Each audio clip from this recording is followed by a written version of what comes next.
Hey, buenos dias, ¿qué onda? ¿Qué pasó, amigos? Welcome back to the channel, John's Moto Garage. I got my sidekick here, and today we're going over one of the bikes that I tried to flip that was a total bust. It was a 2008 Harley Davidson Street Glide.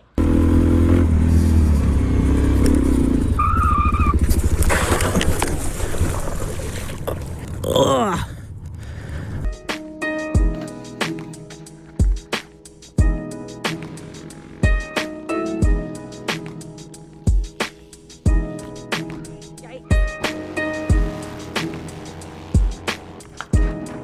So I'll go over the story behind the bike, how much I paid for it. We'll go over how much I ended up losing on the motorcycle, and then some of the key takeaways, because whenever I have an experience like this, I like to at least use it as a learning opportunity, so that way I don't repeat the same mistakes in the future, and at least that way you derive some value from the loss, because in this case there was a monetary loss, at least at the time. Now, if you're new to the channel, thanks for tuning in. If you don't already know, I'm a big motorcycle fan. I like to try out tons of different bikes, and as a side hobby, I like to flip bikes as well. I've found personally that if you can buy a bike below market value, do a good job marketing the bike, as long as it's not a piece of junk, you can usually turn a decent profit and make a little bit of money on the side, have a fun time doing it as well.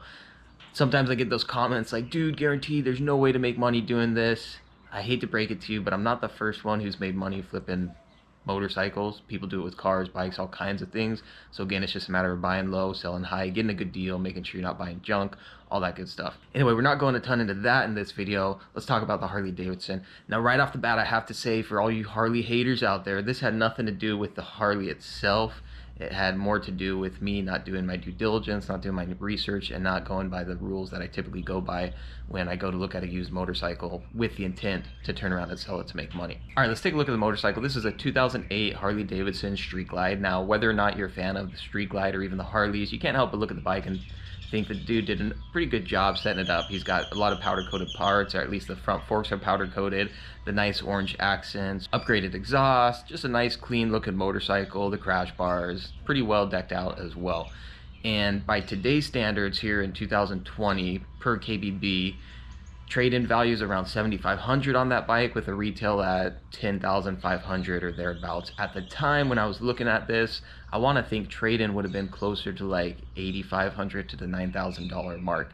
Now, I use Kelley Blue Book very loosely just to kind of get an idea, but every bike's a little bit different and it depends where you live as well. So I reached out to the dude and we came to a price of, I think $8,500 was what I went out there planning to pay for the motorcycles. And just to give you an idea, I had sold a 2008 a few months prior to that, and that one I sold for north of 10,000 bucks. It was around like 10.5 or 10.3. So in my mind, I'm thinking, okay, if I can get this for 8,500, it's got lots of nice upgrades, it's good color scheme and all that, I should be able to sell it for at minimum 10,000 bucks, and then you're looking at over $1,000 profit on a nice quick flip, and you get to ride around the Street Glide for a little while. But as we all know, things aren't always as they appear. So I went out to look at the motorcycle, and here's where things started to get not as cool as I thought they were. I took the bike for a test ride, and it just didn't have that solid feel to it. When you ride a bike and you can just tell the brakes aren't on point, they probably haven't been serviced in a long time, they're kind of mushy, the accelerator, the throttle isn't very responsive, the gas gauge, I know this is an issue with some Street Glides, but the gas gauge wasn't working. Just little things like that. Overall, in person, seeing the bike up close was not as well polished as it would appear in the photos, needed new tires.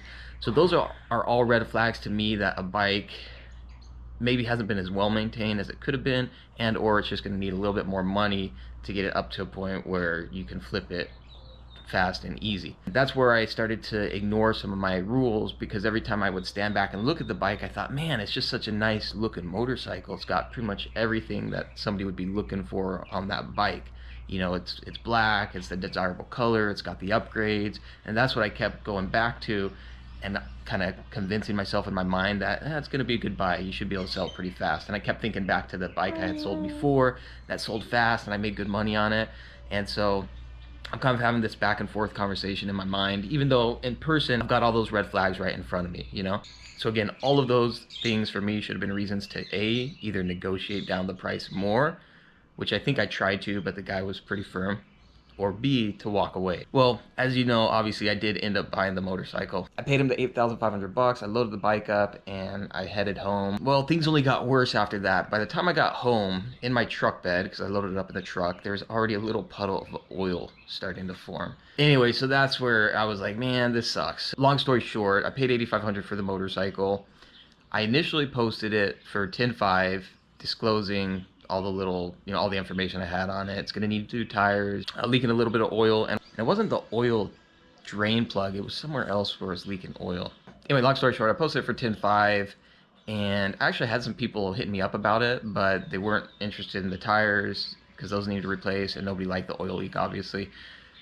Finally, I was like, man, this is not going to sell. I finally dropped the price to $82.50. Now, let me tell you, when I dropped it to $82.50, I had my phone blowing up, and I had it sold within a couple of hours at that point. So that's an indication that I probably dropped the price a little bit too low. But for me at that point, I was like, dude, I just want to get my money back and move on to the next one. Lesson learned.